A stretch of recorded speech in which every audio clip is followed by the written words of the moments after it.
Hello everyone, my name is GreatMate Nate, and at this video's rate, we're going to be taking another size of Starbase's gameplay and breaking it down into a sizable chunk to digest, aka a tutorial. Today we're going to be talking about flight computers, how they work, and how to set them up, a basic introduction. So right in the middle here, we have what is actually the main flight computer. This is the machine that takes inputs from your flight control units, which take inputs from your controls, and then turn it into something that thrusters and maneuver thrusters can use to maneuver your ship. Let's start over here with the flight control units. There are three different tiers of flight control units: a basic, advanced, and premium one. The basic is basically all you need. What they add as you go up in more tiers is the advanced control unit adds more axes, such as moving left and right and up and down, and then the premium control unit adds combos, so you can press one button and get multiple outputs, such as moving downwards and rotating on your z-axis. But in most cases, the basic and advanced are the only ones you're going to need.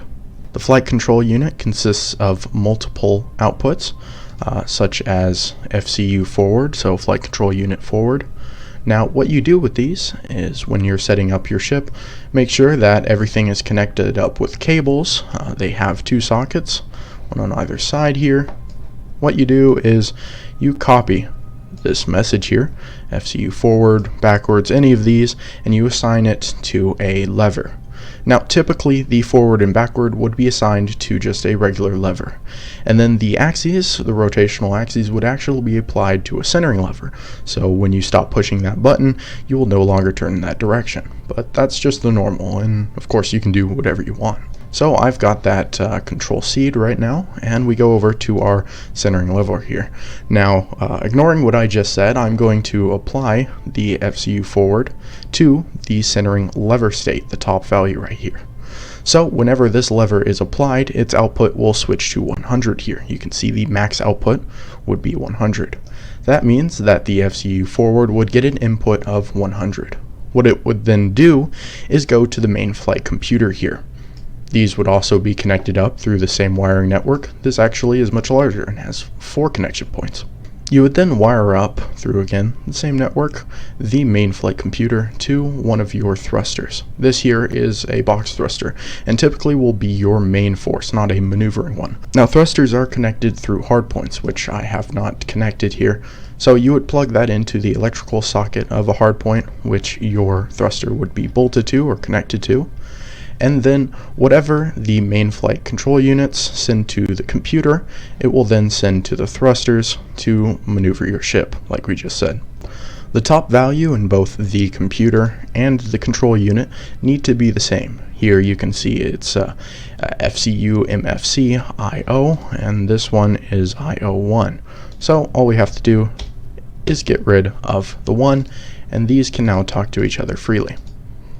After you've hooked up your controls to the flight control unit, you then want to go to your flight computer and look at these values here, thruster power levels.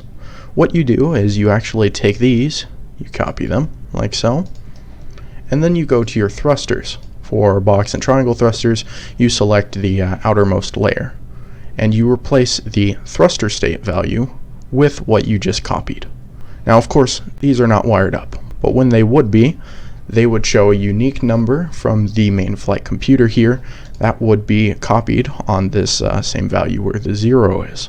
Every time you create a new thruster, like I'm going to do here, bam, you need to change the number. So since we have 2 thrusters, I'm going to name it 2. This applies to the smaller maneuver ones as well, not just the large main thrusters. So in a large ship, for example, you'd have your main thrusters maybe as the first set of numbers, and then your maneuver thrusters as the next set. And it doesn't matter any order or organization, it doesn't matter at all, as long as every single thruster is a different number.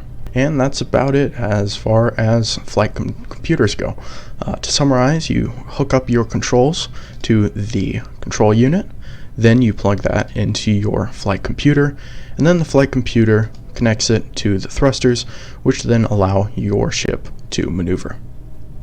If you enjoyed this video, make sure to hit the like button and subscribe if you haven't already, as there's certainly more of these to come along. If it wasn't that complex enough, these are meant more as a bite-sized than a full in-depth tutorial. I apologize, and there's actually some others that you can find on YouTube. Anyway, thank you for watching, and of course, make sure to tune in next time.